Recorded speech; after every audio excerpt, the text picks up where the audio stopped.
कल तक हम लोगों ने पढ़ा था टाइप ऑफ रिएक्शन में 2 टाइप रिएक्शन की। पहला आपका जो एसोसिएशन या एडिशन रिएक्शन था और जो सेकंड रिएक्शन था आपका वो डिकम्पोजिशन रिएक्शन था। आज हम टाइप ऑफ रिएक्शन में अपनी थर्ड टाइप ऑफ रिएक्शन पढ़ने जा रहे हैं जो कि most important type of reaction में है। दैट इज हेडिंग डालेंगे आप displacement reaction. Displacement reaction, displacement का मतलब बच्चों क्या होता है? बहुत ही सिंपल है, किसी की जगह लेना। डिस्प्लेसमेंट का मतलब एक की जगह किसी दूसरे को लाना।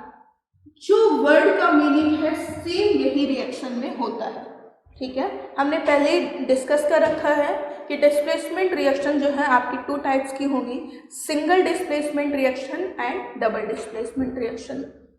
But before discussing the types let discuss कि डिस्प्लेसमेंट रिएक्शन में होता क्या है। बच्चों, हमारे कुछ मेटल्स जो होते हैं वो ज़्यादा रिएक्टिव होते हैं, वो रिएक्शन में ज़्यादा तेज़ी से पार्टिसिपेट करते हैं। क्यों करते हैं? बिकॉज वो अपना स्टेबल एटॉमिक कॉन्फ़िगरेशन जो है उसको अचीव करना चाहते हैं। ठीक है, तो डिस्प्लेसमेंट रिएक्शन में क्या होता है, जब भी कोई 2 रिएक्टिव एलिमेंट पास में लाए जाते हैं तो जो उसमें मोस्ट रिएक्टिव होता है यानी कि जो ज़्यादा रिएक्टिव होता है वो दूसरे वाले एटम को क्या करता है, उसके ही सॉल्यूशन से डिस्प्लेस कर देता है, बाहर निकाल देता है और खुद उसकी जगह ले लेता है। ठीक है, यानी कि जो ज़्यादा एक्टिव होता है, जो ज़्यादा तेज होता है, वो दूसरे वाले को उसके ही सॉल्यूशन से निकालकर बाहर कर देता है और खुद उसकी जगह ले लेता है। यही तो है डिस्प्लेसमेंट रिएक्शन, यानी कि एक की जगह दूसरा ले ले। यानी कि क्या होता है, जो रिएक्टिव मेटल है वो दूसरे मेटल को उसके ही सॉल्यूशन से डिस्प्लेस करके उसकी जगह ले ले, उसको हम क्या बोलते हैं? डिस्प्लेसमेंट रिएक्शन बोलते हैं। ठीक है, तो डिस्प्लेसमेंट रिएक्शन जरा नोट डाउन करिएगा, लिखिए। इन displacement reaction the more active element in displacement reaction, the more active element displaces the other element in displacement reaction. In displacement reaction, more active element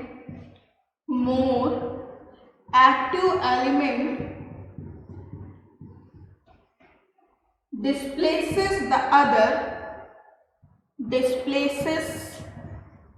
other from its aqueous solution। बच्चों, aqueous हम लोगों ने पहले भी पढ़ा है। Aqueous का मतलब सॉल्यूशन इन वाटर। ठीक है, यानी कि वो आपका जो मेटल या सब्सटेंस होगा वो पानी में या किसी सॉल्यूशन में डिसॉल्व होगा। ठीक है, वो सॉल्यूशन के फॉर्म में होगा, एक्वस सॉल्यूशन। ठीक है,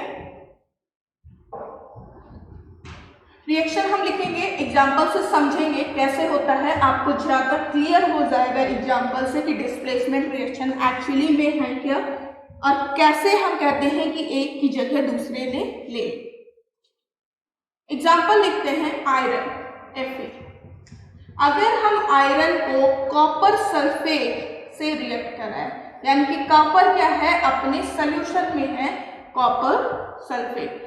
स्काई ब्लू कलर का देखने में बहुत ही सुंदर जो है वो सॉल्यूशन हो लगता है, ये कॉपर सल्फेट का स्काई ब्लू कलर होता है इसका। ठीक है, अगर हमने कॉपर सल्फेट के सॉल्यूशन में आयरन डाल दिया, मान लीजिए आयरन की कोई आर्टिकल या कील डाल दिया, तो जो आपका सॉल्यूशन है उसका कलर ग्रीन हो जाता है, FeSO4। ठीक है, आपका फेरिक सल्फेट जो है इसका फॉर्मेशन हो जाता है और साथ में आपको क्या मिलता है, कॉपर मेटल जो है सॉलिड फॉर्म में। ये एक्वस है, सॉल्यूशन है और कॉपर मेटल मिल गया।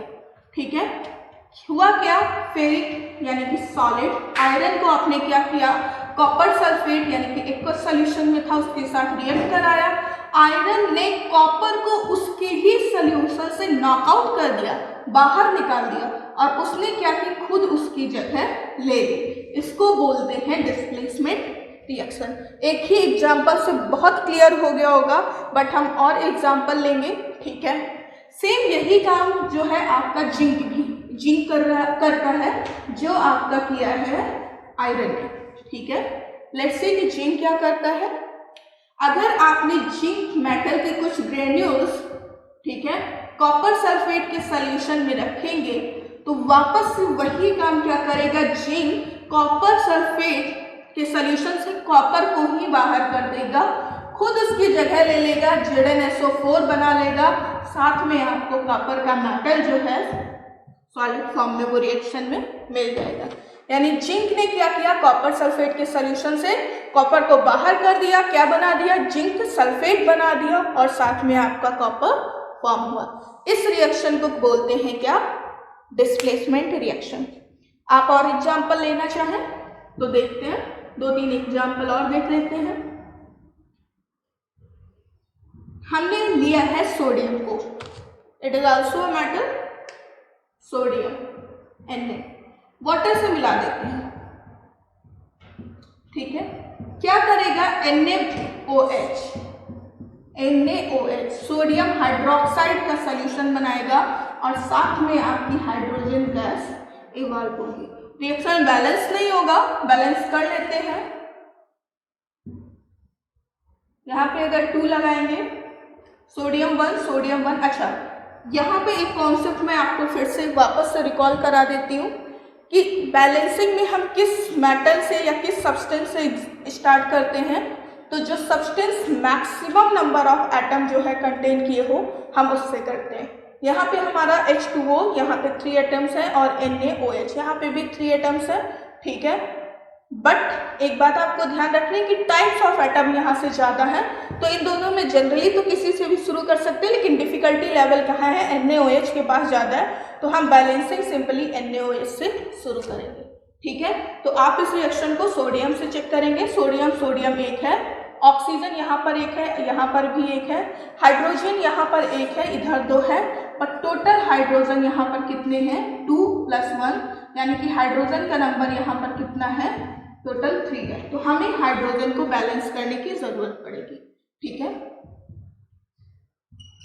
जब हम बैलेंसिंग सीख रहे थे उस समय हमने आपको बताया था कि जो ऑड हो बैलेंसिंग में सबसे पहले उसको इवन में हम लोग कन्वर्ट करते हैं। यहाँ पर हम क्या करते हैं, हाइड्रोजन के साथ 2 से मल्टीप्लाई करते हैं, तब आपका हाइड्रोजन यहाँ पर कितना हो जाता है, 4 हो जाता है, ठीक है।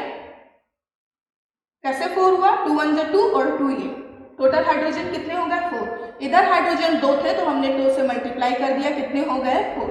ऑक्सीजन को चेक कर लेते हैं, ऑक्सीजन 2 × 2, यहाँ पर भी 2 × 2। सोडियम बैलेंस नहीं रहा अब, तो सोडियम को बैलेंस करने के लिए इसके साथ 2 ऐड कर देते हैं, हमारी रिएक्शन क्या हो गई, बैलेंस हो गई।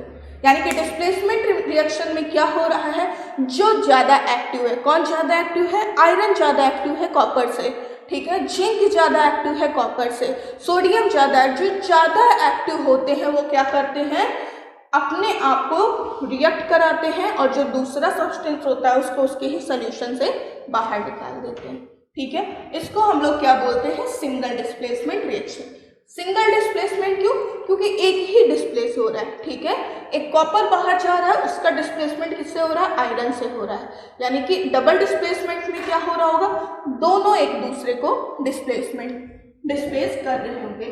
तो हेडिंग डालेंगे डिस्प्लेसमेंट रिएक्शन में डबल डिस्प्लेसमेंट रिएक्शन। दूसरी काइंड ऑफ डिस्प्लेसमेंट रिएक्शन जो है आपकी वो कौन सी है, double displacement reaction. Double displacement reaction,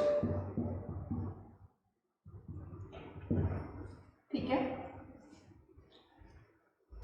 double displacement reaction.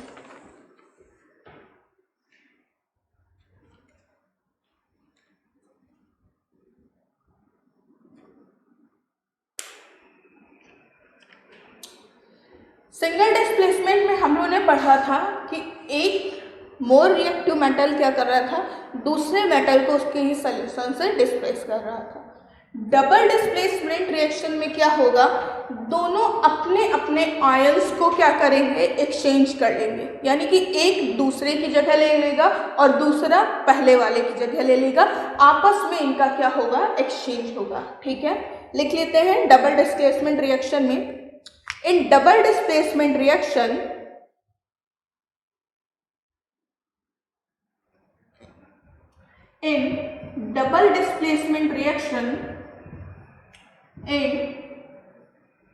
double displacement reaction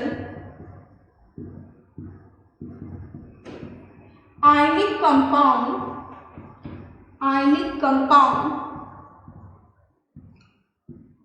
exchange their ions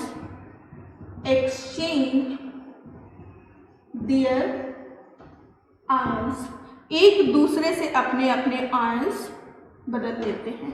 कैसे बदल लेते हैं, एग्जाम्पल से समझेंगे। एग्जाम्पल नोट करेंगे, barium chloride BaCl2, barium chloride, इसको हम रिएक्ट कराते हैं सोडियम सल्फेट से। Barium chloride BaCl2, barium chloride react हम किससे करा रहे हैं, सोडियम सल्फेट से, Na2SO4, सोडियम सल्फेट।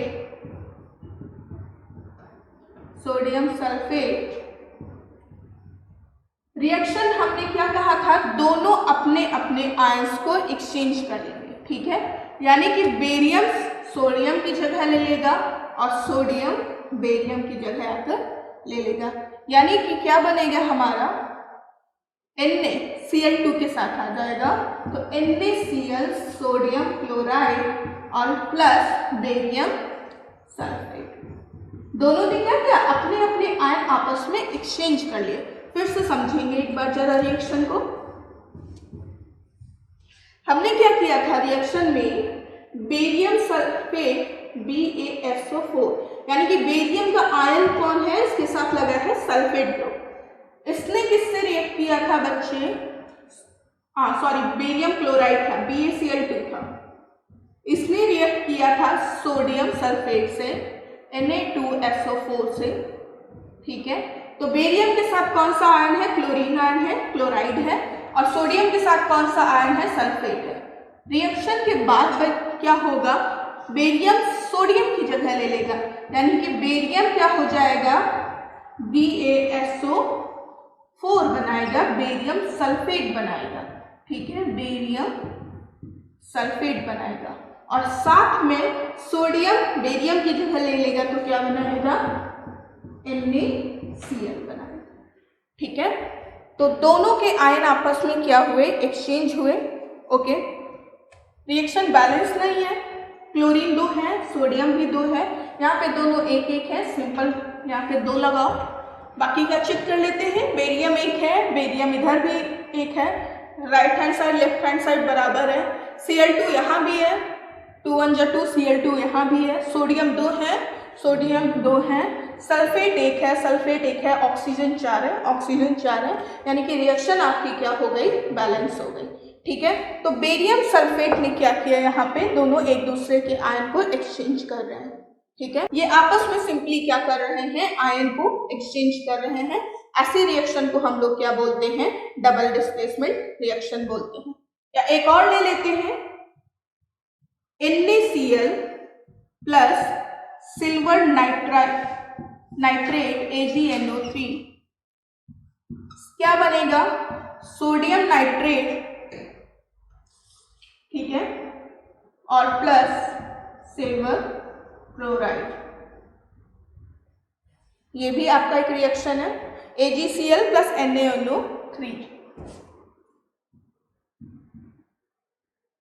NaNO3। ठीक है, तो यहाँ पे भी आपको रिएक्शन की बैलेंसिंग चेक करनी है। मैं बार बार रिएक्शन बैलेंस नहीं कर रही हूँ ताकि आपको बैलेंसिंग आ जाए। यहाँ तक आपका क्या है, डबल डिस्प्लेसमेंट रिएक्शन है। फिर से एक बार हम ध्यान से समझ लेते हैं। सिंगल डिस्प्लेसमेंट रिएक्शन में क्या किया था, जो ज़्यादा एक्टिव मेटल था उसने क्या किया था, कम एक्टिव मेटल को उसके ही सल्फेट सॉल्यूशन से निकालकर बाहर कर दिया था। That is single displacement reaction, एक ही किसी एटम का डिस्प्लेसमेंट हो रहा है। डबल डिस्प्लेसमेंट में बच्चों क्या हो रहा है, दोनों एक दूसरे को अपने अपने सॉल्यूशन से नॉकआउट कर दे रहे हैं, बाहर कर दे रहे हैं, यानी कि वो अपनी अपनी प्लेस क्या कर रहे हैं, एक्सचेंज कर ले रहे हैं। इसको हम लोग क्या बोलते हैं, डबल डिस्प्लेसमेंट रिएक्शन बोलते हैं। अच्छा, ये reaction exam point of view से इम्पॉर्टेंट है। कैसे इम्पॉर्टेंट है और कौन सा क्वेश्चन बनता है, अब मैं उसकी बात करने जा रही हूँ।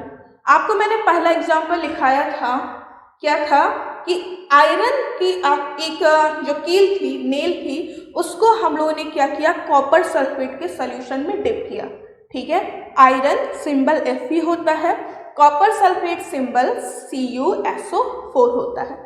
कॉपर सल्फेट एक टेस्ट ट्यूब लेंगे, एक्टिविटी में दिया है आपकी, ठीक है, और उसमें हम एक आयरन के नेल को थ्रेड से बांधकर लटका देंगे। आधे घंटे के बाद, यानी कि हम रिएक्शन को होने का कुछ टाइम देंगे, तो देखेंगे कि क्या हुआ, हमारा जो सॉल्यूशन का कलर था वो ब्लू कलर से ग्रीन कलर का हो गया। ठीक है, ग्रीन कलर से क्यों हुआ है, आपने रिएक्शन नोट डाउन किया है, क्योंकि कॉपर सल्फेट से बच्चों FeSO4 फेरिक सल्फेट बन रहा था। रिएक्शन में लिख देती हूँ वापस से, ठीक है, कि क्या हुआ था, आपको याद करने में आसानी आ जाएगी। हमने क्या किया था, आयरन की एक हमारे पास कील है, ठीक है, इसको हमने क्या किया, कॉपर सल्फेट के सॉल्यूशन, एक टेस्ट ट्यूब है, टेस्ट ट्यूब मोटी नहीं होती, इतनी पतली होती है, टेस्ट ट्यूब है, उसमें हम लोगों ने कॉपर सल्फेट भर के रखा है, ठीक है, CuSO4, और इसमें क्या किया, थ्रेड बांध के इस कील को लटका दिया। आधे घंटे बाद अगर हम ऑब्जर्व करेंगे तो जो ब्लू कलर है सॉल्यूशन का, ये किस में कन्वर्ट हो जाएगा, ग्रीन कलर में कन्वर्ट हो जाएगा। बच्चों क्यों हुआ होगा, क्योंकि आयरन ने कॉपर को उसके घर से ही बाहर कर दिया, उसके ही सल्फेट से निकाल दिया, FeSO4 बना लिया, और साथ में कॉपर मेटल जो है हमारा यहाँ पे नीचे प्रेसिपिटेट के फॉर्म में बॉटम में दिखे, या इसके ऊपर डिपॉजिट हो जाता है, ब्राउन कलर की कील आपकी दिखने लगती है। ठीक है, कॉपर क्या हुआ, आयरन नेल के ऊपर डिपॉजिट हो जाता है। ठीक है, तो हमारा क्वेश्चन पूछा जाता है ऐसे कि when a iron nail is dipped in a solution of copper sulphate its colour change from blue to green, why. तो जब आपसे वो पूछते हैं व्हाई, तो वहां पर आपको सिंपल क्या लिखना है, यही रिएक्शन को लिख देना है। ठीक है, आपको लिखना है कि in when iron nail is dipped in copper sulphate solution, iron reacts with copper sulfate and it displaces copper from its sulfate solution and form FeSO4 and copper metal is get deposited on the nail। क्या लिखना है, जरा हम फिर से line से लिख लेते हैं। In this reaction iron, reaction तो आपको लिखनी है पहले, ठीक है, और उसके बाद जो वर्ड लिखना, लाइन लिखनी है, वो लिखना है in the above reaction iron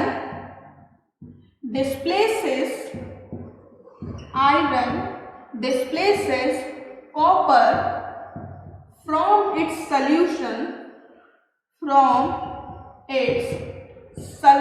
solution, या सिंपली सॉल्यूशन लिख सकते हैं, sulphate solution to for iron sulphate या फेरस सल्फेट, ठीक है, and copper metal is deposited on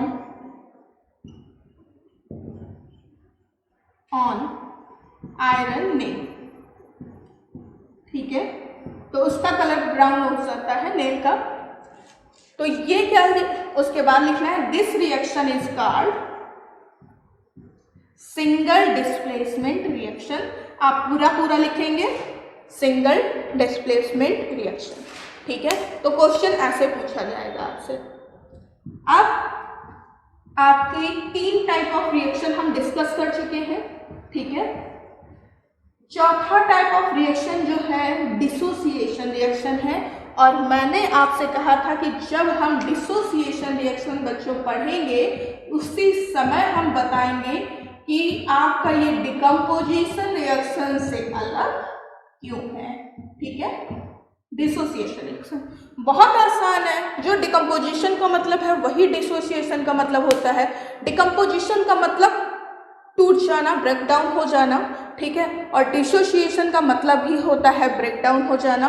तो अंतर क्या होता है? अच्छा, दोनों ही रिएक्शन में क्या होता है, आपको एनर्जी की सप्लाई देनी पड़ती है। अगर आप हीट कर रहे हैं तो वो थर्मल डिसोसिएशन होगा, अगर आप इलेक्ट्रिसिटी से कर रहे हैं तो इलेक्ट्रोलिटिक डिसोसिएशन होगा। ठीक है, तो बिल्कुल ये सारी बातें कॉमन है। तो अंतर क्या है? एक छोटा सा अंतर है जो आपको ध्यान रखना है। डिसोसिएशन रिएक्शन क्या होती है? रिवर्सिबल रिएक्शन होती है। एग्जाम्पल से समझेंगे आपको ज़्यादा क्लियर होगा। ठीक है, डिसोसिएशन रिएक्शन में मान लीजिए आपने NaCl लिया है, ठीक है, इसको आपने पानी में घोल दिया, एक्वस सॉल्यूशन में घोल दिया, ठीक है, यानी कि NaCl का आपने एक्वस सॉल्यूशन लिया, तो ये वाटर में क्या करेगा, अपने आयन में ब्रेक डाउन हो जाएगा। सोडियम और क्लोरीन में क्या होगा, ब्रेक डाउन हो जाएगा। आयनिक डिसोसिएशन बोलते हैं, जिन आयन से बना उनसे आयन में ब्रेक डाउन हो जाए। ठीक है, बट एक बहुत इंपॉर्टेंट बात है बच्चों कि जब भी आप कारण हटाएंगे, यानी जब भी ये एक्वस सॉल्यूशन से आप सॉलिडिफाई करेंगे, ये वापस से NaCl फॉर्म कर देगा। यानी कि ये रिएक्शन रिवर्सिबल रिएक्शन होती है। अगर आपने काज हटाया तो ये वापस से जिससे बनी थी उसी में कन्वर्ट हो जाएगी। डिकम्पोजिशन रिएक्शन में क्या था, जिससे वो बने थे वापस वो कारण हटाने पर कन्वर्ट नहीं होते थे। ठीक है, आपकी जो डिसोसिएशन रिएक्शन है, अगर आपने काज हटाया, यानी कि अब अगर आप गर्म कर रहे थे तो आपने कूल किया, ठीक है, अगर आपने पानी में घोला था तो आप सॉलिडिफाई करिए। आपने जैसे ही रीजन हटाया, ये वापस से अपने क्या हो जाएंगे, ओरिजिनल सब्सटेंस में कन्वर्ट हो जाएंगे। ऐसे रिएक्शन को हम लोग रिवर्सिबल रिएक्शन कहते हैं। मुझे आई होप कि आपका डाउट दोनों क्लियर हो गया होगा। फिर से नोट डाउन करेंगे पॉइंट इंपॉर्टेंट कि डिकम्पोजिशन रिएक्शन क्या होती है, इरिवर्सिबल रिएक्शन होती है, यानी कि बैकवर्ड डायरेक्शन में वो रिएक्शन नहीं चलती है। यानी कि अगर आप हीट कर रहे थे, आप कूल भी कर देंगे तो भी क्या होगा, वापस से जो ओरिजिनल सब्सटेंस है वो नहीं मिलेगा। बट डिकम्पोजिशन रिएक्शन में क्या है, आप हीट कर रहे थे, आपने कूल किया, जैसे ही आप कूल करेंगे वो वापस जो है वो अपने ओरिजिनल सब्सटेंस को फॉर्म कर देगा। यानी कि it is a kind of reversible reaction. Association dissociation यहाँ एक साथ आपस में क्या किया है, क्लम्प किया हुआ है। ठीक है, आप हीट करेंगे वो ब्रेक डाउन हो जाएगा, डिसोसिएट हो जाएगा, आप उसको कूल करेंगे, हीटिंग हटाएंगे, वो वापस एसोसिएट होकर क्या करेगा, ओरिजिनल सब्सटेंस फॉर्म कर लेगा। ये है आपका डिसोसिएशन रिएक्शन। तो नोट डाउन करेंगे जरा डिसोसिएशन रिएक्शन को, लिखिए।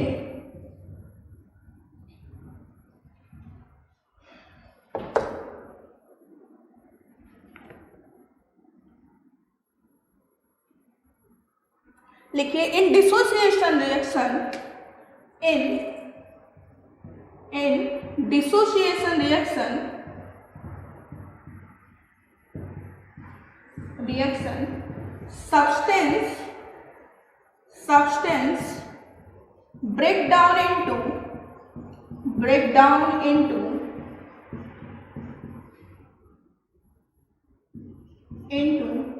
two or more components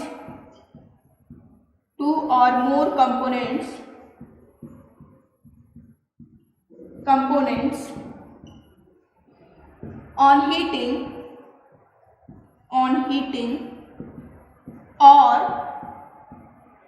in aqueous solution। दो तरह की होती है, इसीलिए मैंने स्पेशली यहाँ पे लिख दिया है, या तो आप हीट करेंगे या तो एक्वस सॉल्यूशन में इनका फॉर्मेशन करेंगे। और बार बार मैं एक्वस सॉल्यूशन बता रही हूँ बच्चों, क्या है, पानी में घोलना।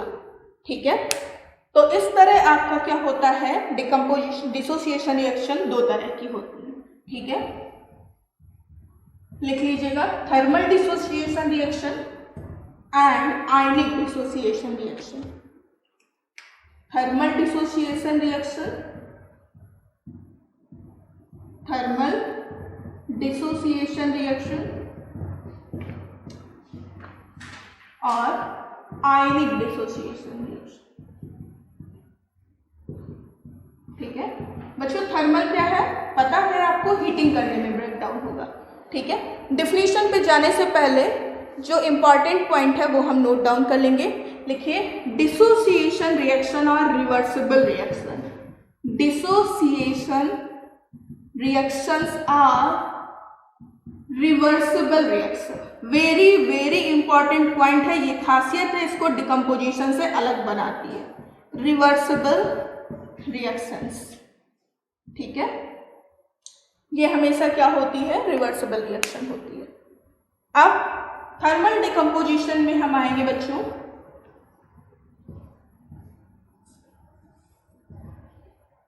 थर्मल डिकम्पोजिशन में लिखेंगे, thermal decomposition occur on heating. Thermal decomposition नहीं, dissociation. Thermal dissociation occur on heating. Occur on heating. ठीक है, एग्जाम्पल लिख लेंगे. Ammonium chloride NH4Cl. Ammonium chloride, नाम अमोनियम क्लोराइड.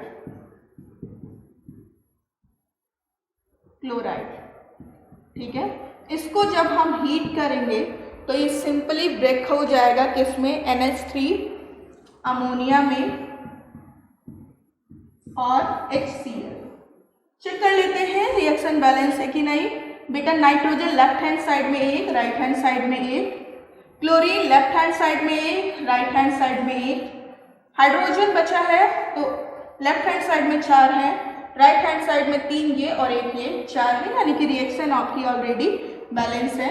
ठीक है, ये है अमोनिया और HCl जिसको हम बोलते हैं हाइड्रोक्लोरिक एसिड. ठीक है, तो आपका क्या हो रहा है, जब आप हीट सप्लाई करेंगे तो ये ब्रेक डाउन होगा. इसको हम लोग बोलते हैं थर्मल डिसोसिएशन रिएक्शन. अब मैंने क्या कहा कि बच्चों जितनी आपने हीट सप्लाई की है अगर वो आपने हटा ली, यानी कि आपने इसकी कूलिंग कर दी.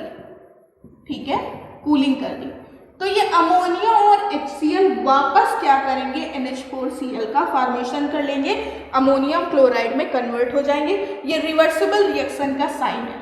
ठीक है, यानी कि रिएक्शन फॉरवर्ड और बैकवर्ड दोनों डायरेक्शन में हो रही है. ठीक है, तो इस ऐसी रिएक्शन को हम लोग क्या बोलते हैं, डिसोसिएशन रिएक्शन बोलते हैं. अभी हमने क्या पढ़ा, थर्मल डिसोसिएशन पढ़ा. इसी के बी टाइप में आते हैं आयनिक डिसोसिएशन. ठीक है, आयनिक डिसोसिएशन, बी टाइप डाल लीजिएगा. आयनिक dissociation, ionic dissociation.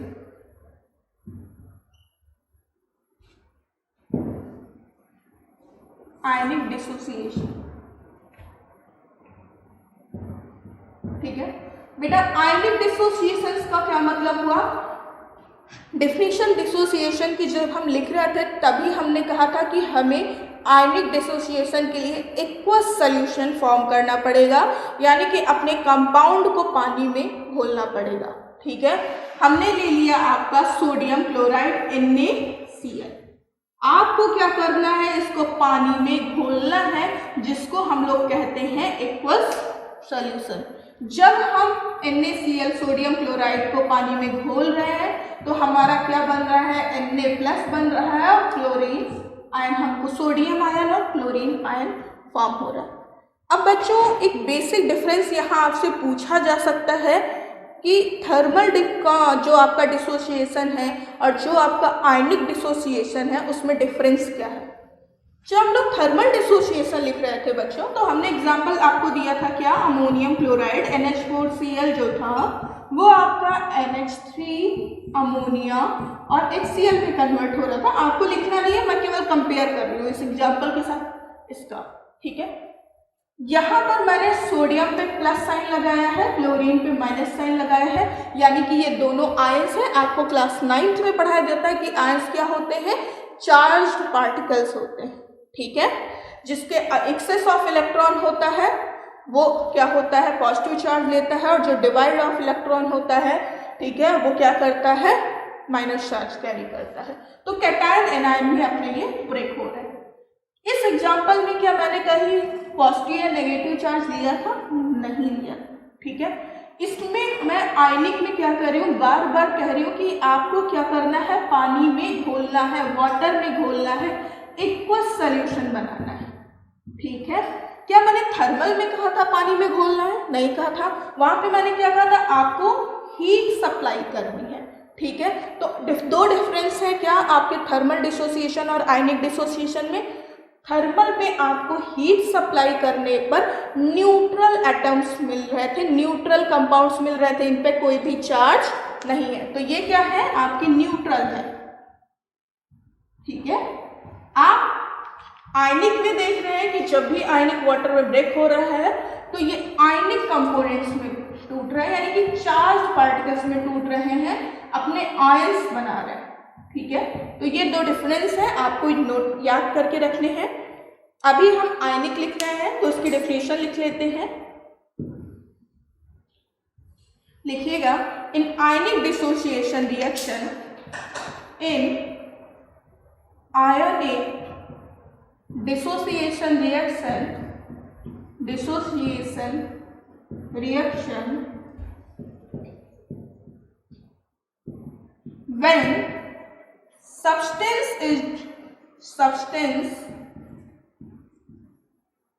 is dissolved in water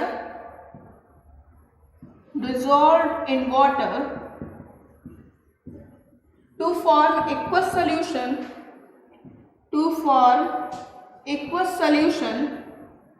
it break down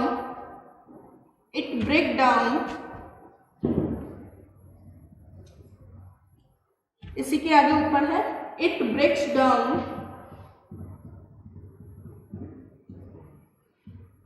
into its ionic या इट्स आयंस लिखिए सिंपल, ठीक है। दो आयन होंगे, कैटायन एंड एनायन, ओके। लेकिन डिसोसिएशन रिएक्शन की जो आपकी कंडीशन थी ये यहाँ भी अप्लीकेबल है, यानी कि ये रिएक्शन क्या है, reversible reaction. This reaction is reversible reaction, यानी कि जो आयंस बने थे, जो आपके सोडियम और क्लोरीन आयन बना हुआ है, वो वापस कंबाइन करेगा, here ions again combine to form original substance, ठीक है। तो डिसोसिएशन रिएक्शन में जो हम बार बार कर रहे हैं कि ये क्या है, रिवर्सिबल रिएक्शन होती है। तो जब भी हम रीजन हटाएंगे जिसके कारण ये चेंज हो रहा है, ये अपने ओरिजिनल सब्सटेंस में कन्वर्ट हो जाएंगे, ठीक है। तो बच्चों, अब तक हमने 2 लेक्चर में 4 तरह के रिएक्शन डिस्कस कर लिए हैं। जरा चारों तरह के रिएक्शन को हम एक क्विक वे करके रिवाइज कर लेते हैं। जो आपका फर्स्ट टाइप का रिएक्शन था वो एडिशन था, यानी कि या फिर कॉम्बिनेशन रिएक्शन था। सिंपली एडिशन का मतलब जोड़ना होता है, यानी कोई 2 सब्सटेंस जुड़ रहे हैं, A प्लस B जुड़ रहा है और वो क्या कर रहा है, रिएक्शन के बाद AB का फॉर्मेशन कर रहा है, वो हमारी एडिशन रिएक्शन थी। The second type of reaction जो हम लोगों ने पढ़ी थी वो क्या थी, डिकम्पोजिशन रिएक्शन थी। डिकम्पोजिशन का मतलब होता है ब्रेक डाउन। मैंने आपको बताया था कि ये डिकम्पोजिशन तब होगा जब हम एनर्जी सप्लाई करेंगे। बच्चों, एनर्जी हम 3 फॉर्म में सप्लाई करते हैं। कौन कौन सी थी, मेरे साथ आप बोलेंगे, हीट के फॉर्म में, इलेक्ट्रिसिटी के फॉर्म में और सोलर एनर्जी के फॉर्म में, ठीक है। हीट के फॉर्म में करेंगे तो उसको हम बोलेंगे थर्मल डिकम्पोजिशन, इलेक्ट्रिसिटी अगर हम सप्लाई करेंगे तो इलेक्ट्रोलिटिक डिकम्पोजिशन, और अगर हम लोग सोलर एनर्जी सप्लाई करते हैं तो फिर वो सोलर डिकम्पोजिशन हो जाता है। ठीक है, तीसरी तरह की हमारी जो अभी रिएक्शन हम लोगों ने पढ़ी है वो कौन सी थी? डिस्प्लेसमेंट रिएक्शन थी। डिस्प्लेसमेंट रिएक्शन में हमने पढ़ा दो तरह की रिएक्शन, सिंगल डिस्प्लेसमेंट रिएक्शन और डबल डिस्प्लेसमेंट रिएक्शन। यहाँ भी आप मेरे साथ रिवाइज करेंगे।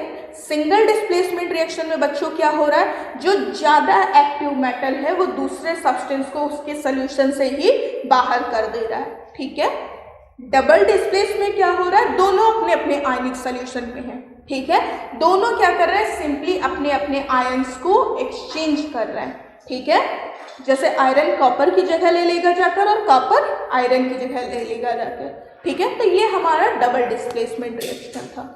चौथी तरह की जो रिएक्शन हम लोगों ने पढ़ी है वो डिसोसिएशन रिएक्शन है। डिसोसिएशन का मतलब भी ब्रेकडाउन होता है, डिकम्पोजिशन का मतलब भी टूटना होता है। दोनों में डिफरेंस रिएक्शन में क्या है कि जो आपकी डिकम्पोजिशन रिएक्शन होती है वो इरिवर्सिबल होती है, और जो आपकी डिसोसिएशन रिएक्शन है वो रिवर्सिबल रिएक्शन है। दो तरह की होती है डिसोसिएशन रिएक्शन, थर्मल और आयनिक। थर्मल में आपको हीट सप्लाई करना पड़ेगा और आयनिक में क्या होगा, आपको एक्वस सॉल्यूशन बनाना पड़ेगा, उसमें ये अपने आयंस में ब्रेक डाउन हो जाएंगे। ठीक है, आई होप कि आपको ये चारों तरह की रिएक्शन बच्चों समझ में आ गई हो। आगे की जो रिएक्शन है हम लोग ऑक्सीडेशन, रिडक्शन और रिडॉक्स रिएक्शन पढ़ेंगे, बहुत ही इम्पॉर्टेंट है। ठीक है, आगे जाकर के ऑर्गेनिक केमिस्ट्री और केमिस्ट्री में इसका बहुत इम्पॉर्टेंट रोल आने वाला है। तो जो इसका नेक्स्ट लेक्चर होगा बेहद इम्पॉर्टेंट होगा और बहुत ध्यान से आपको पढ़ना होगा। अभी भी आपको अगर कोई चीज़ नहीं समझ में आ रही है तो आप मुझे कमेंट करके या आपके दिए गए नंबर पर मैसेज करके अपनी क्वेरी मुझसे डायरेक्टली पूछ सकते हैं। ठीक है।